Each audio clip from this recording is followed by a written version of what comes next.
Celebrate the contributions and achievements of African Americans on the Gulf Coast. Honoring Black history.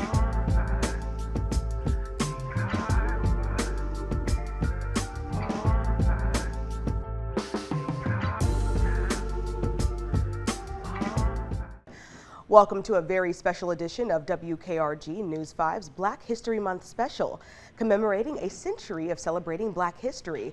100 years ago, historian Carter G. Woodson declared the second week of February as Negro History Week. He chose that week because it included the birthdays of both Abraham Lincoln and Frederick Douglass. And for 100 years, February has been a time to celebrate the rich tapestry of people and stories that make up the culture. And that's what we're doing here on this 100th anniversary of Black History Month. We begin with the niece of civil rights hero Claudette Colvin. She reflects on her great-aunt's life and the impact the human rights activist had on the community. Yeah, Akivia, I sat down exclusively with Cynthia Robinson of Mobile, who is proud of the legacy her great-aunt has left behind.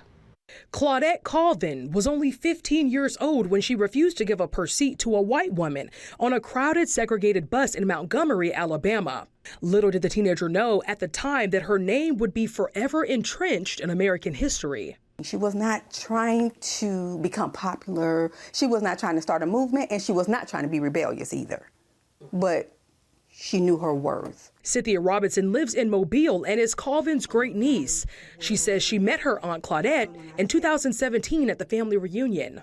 Robinson didn't know at the time that her great aunt helped to end social injustice in the Deep South. We finally took the field trip, which was, I think, day 3, if I'm not mistaken, to the museum. And you see the picture of her in the museum, you know, at that age and her current age and all the other articles. And I'm like, wow. And so I have just been amazed ever since that, you know, my auntie, you know, was a part of legacy. Not only was Colvin a teenager when she refused to give up her seat on the bus in March of 1955, but she was also pregnant, expecting a child. Robinson says getting up from that bus seat didn't sit right with her aunt. She knows that so many paved the way, so many died, so many suffered. For her to have the right to be able to speak up for herself, sit where she would desire to sit, Harriet Tubman and so many others.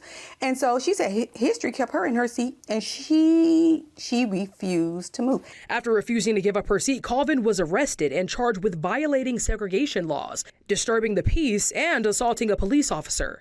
2 of the charges were dropped, and she was convicted of assault and placed on indefinite probation. So what was that like for her? Whenever she drove, she had to drive with fear that I got to make sure I don't accidentally run through a red light or run a stop sign or get pulled over for a traffic violation. Because as we all know, any type of probation violation can cause you to go right back to jail. 66 years later, in October of 2021, that conviction was finally expunged from Colvin's record. Robinson says her aunt faced oppression on 2 very different fronts. Civil rights organizers didn't feel Colvin should be the face of the movement. She was poor. She was a teenager. She was pregnant. She was very dark complected. It didn't sit well with me, but it also made me happy for my aunt that she knew her worth. She was happy with the skin that she was in, which is the reason why she stayed in her seat. Robinson says that through it all, her aunt kept her faith in God. After a lifelong dedication to civil rights, Colvin passed at age 86. Robinson attended Colvin's celebration of life. She says she wishes her aunt were here so she could leave her with these final words. I would tell her, thank you so much. I appreciate you. You're so beautiful, Aunt Claudette. You are a pillar of our family. You are the matriarch of our family. You have paved the way for millions. At the age 15, God knew the plans he had for you, and he fulfilled those plans. And I just want to say I love you. In Mobile, I'm Christina J. Harris, WKRG News 5.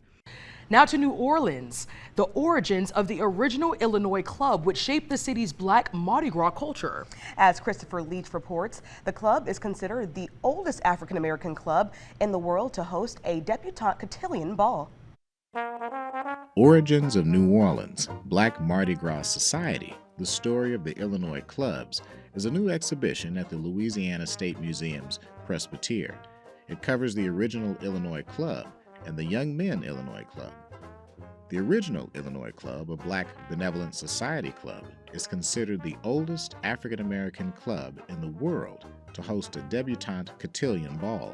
It was founded by Wiley Knight in 1895. He took a job as a Pullman porter, but there was a relationship between Chicago and New Orleans. And what he had learned at the Chicago World Exposition was a song called the Chicago Glide, but it was made for dancing. Wiley Knight taught the young people of New Orleans that, and they wanted to have a Mardi Gras ball. The state of Illinois symbolized freedom after the Civil War, a free state, and the land of Abraham Lincoln.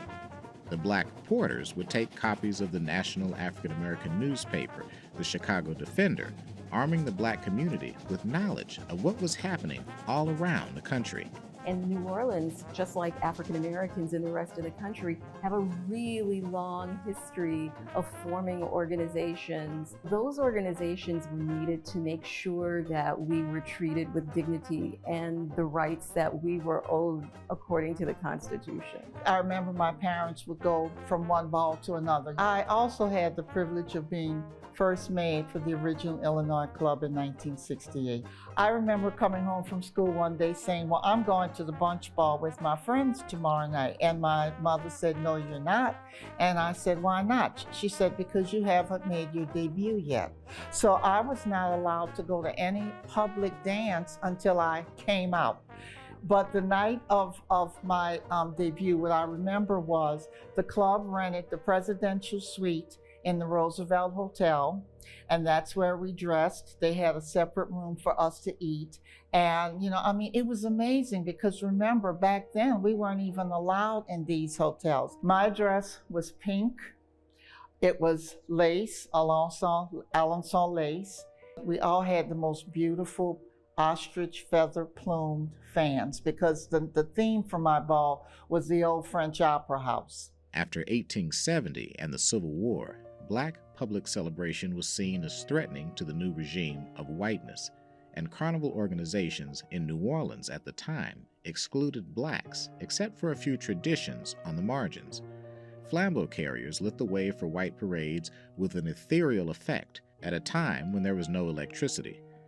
A Black Mardi Gras was emerging. New Orleans' Black masking Indians were organizing into tribes as early as the 1880s, but they weren't protected and could easily be broken up by the authorities, and the Zulu Social Aid and Pleasure Club still had a few years before it existed. Blacks were forming their own neighborhood groups, celebrations, and balls in the Jim Crow era. And debutante society was for whites and existed as early as 1850. The Illinois clubs changed that, teaching skills that would help adolescent Black citizens progress in a society not welcoming.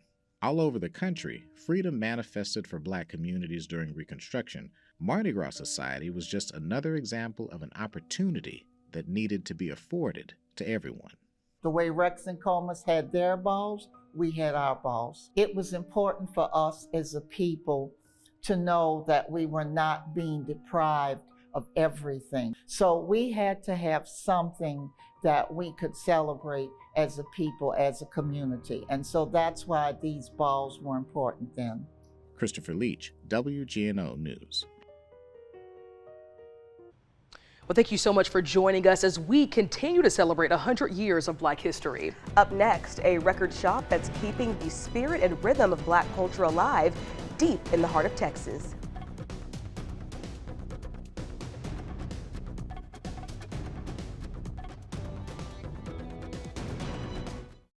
Celebrate the contributions and achievements of African Americans on the Gulf Coast. Honoring Black history.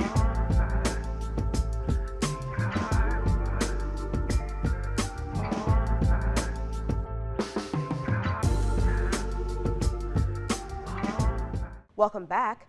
Music has always been a quintessential part of Black culture. From jazz to disco to hip hop, Black rhythm has often been the beating heart of the American soundtrack.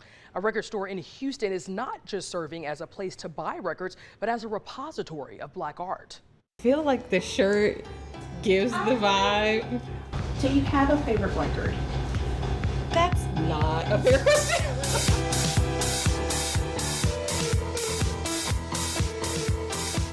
So what's been amazing is being part of this vinyl renaissance. So if you look at the stats, they say vinyl records have been coming back as far as sales are concerned for over 15 years. Like, it's about 3% represented of independent Black-owned record stores here in the United States. And so when you have a place in the community that people can come and, learn about music and that history and tie it all together, because music has represented activism, it has represented, kind of healing. It has represented joy, whether that's gospel music in the church, that's hip hop music where people are talking about struggle and challenges, R&B where we're talking about love, jazz where you get this experimentation with instruments that you maybe wouldn't have thought about between a saxophone and a piano and a trumpet.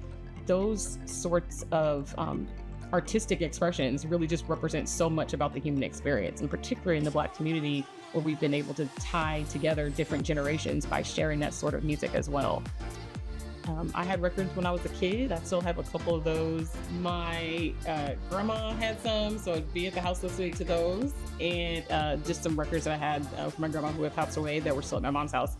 But I have very distinct memories of cleaning my room, listening to Michael Jackson's Thriller. I still have that copy. It is super scratched and really kind of unplayable, so I have it for nostalgia purposes. But just then, so just enough to kind of learn about, vinyl records, and then of course cassette tapes and CDs, and then all the way back to vinyl. Feels very full circle, and I have those records from my grandmother that were, just kind of some older classic records. I listen to all genres of music. A lot of people do.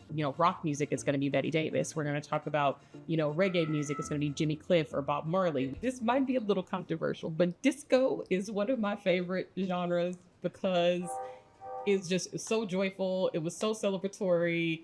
A lot was happening in the time where disco became popular, and that people could kind of take that and say, let's make something that gets people up and dancing and moving. For me, it's definitely about disco.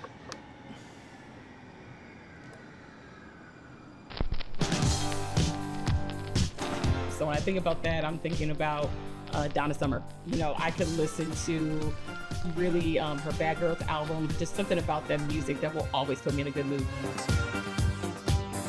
Black music, as far as culture here in the United States and the influence that it's had, is just kind of beyond what we maybe would have originally thought, right? Rhythm and blues, hip hop in particular, jazz, just they're stalwarts in the Black community that are known internationally. It's not just for the Black community, it's for everybody to understand how we all can contribute to maybe make the world better, or a little happier, like add a little joy.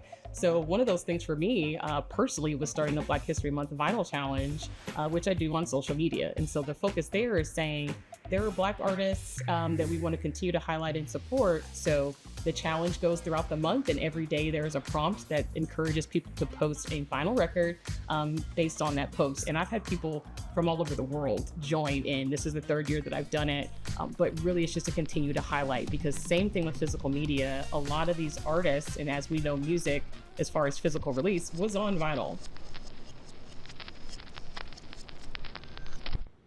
Thank you so much for joining us. Our celebration of 100 years of Black history continues. Coming up next, find out how the city of Mobile honored a local musician this Black History Month.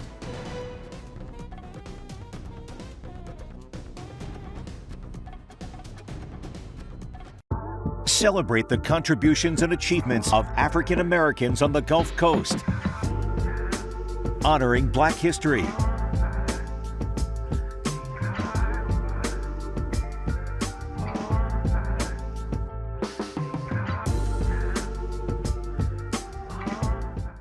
The city of Mobile paid tribute to a very special citizen this year. Now, for 50 years, Hosea London has been a part of the Mobile Excelsior band, playing the trumpet and sharing his love for jazz. I had the opportunity and privilege of being right there when London was recently honored for his leadership and for years of bringing us the carnival sound.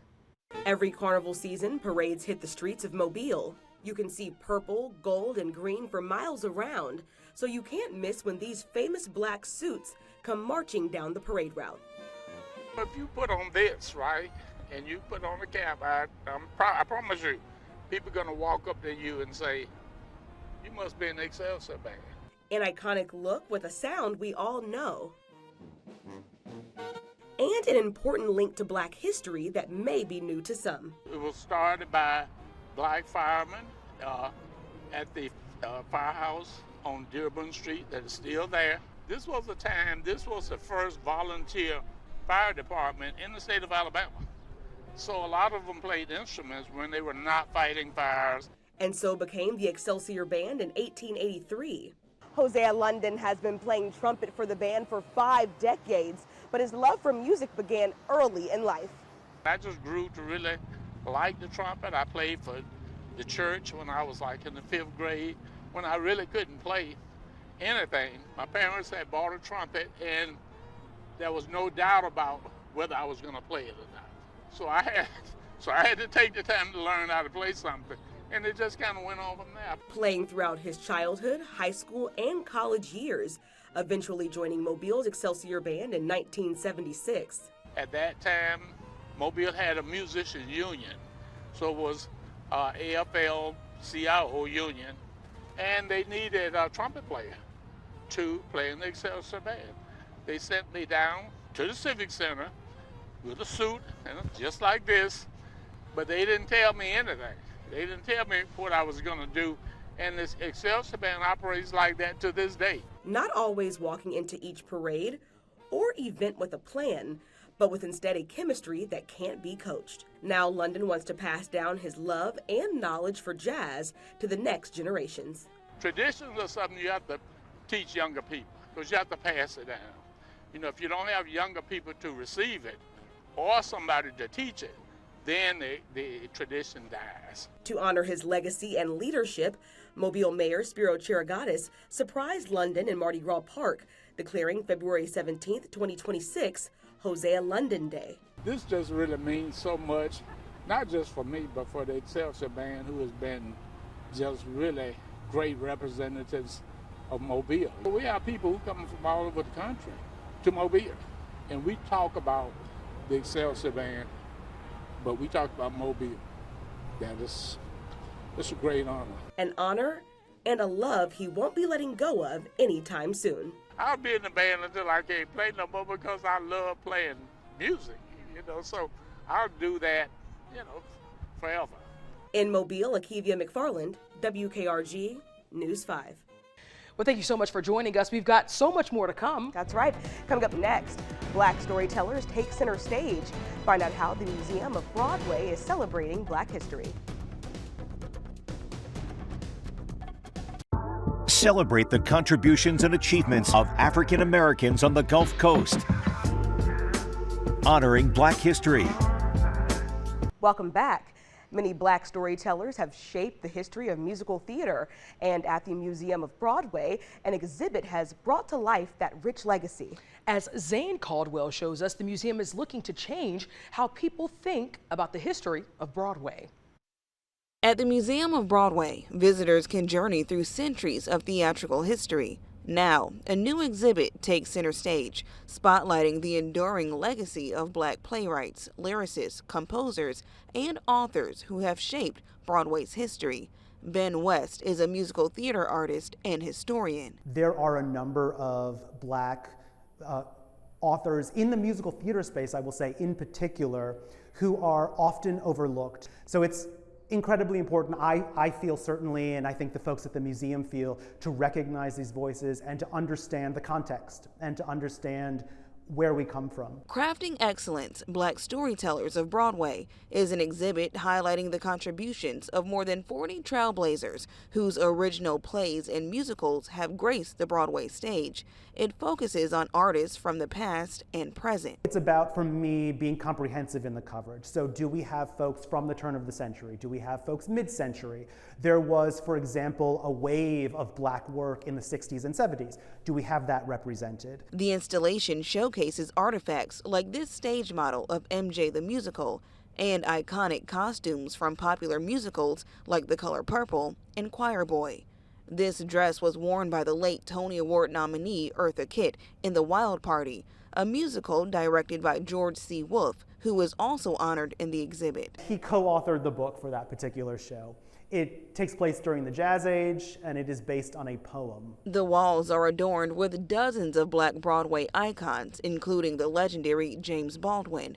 Museum staff hope visitors leave with a deeper appreciation of how these artists have shaped and continue to shape the evolution of Broadway. The exhibit is here at the Museum of Broadway for a limited time, inviting visitors to experience this powerful celebration of Black storytellers of Broadway through mid-March. In Midtown, Janae Caldwell, Pix 11 News.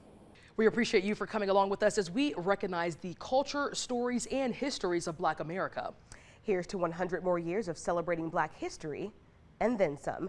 Thank you so much for joining us. Take care.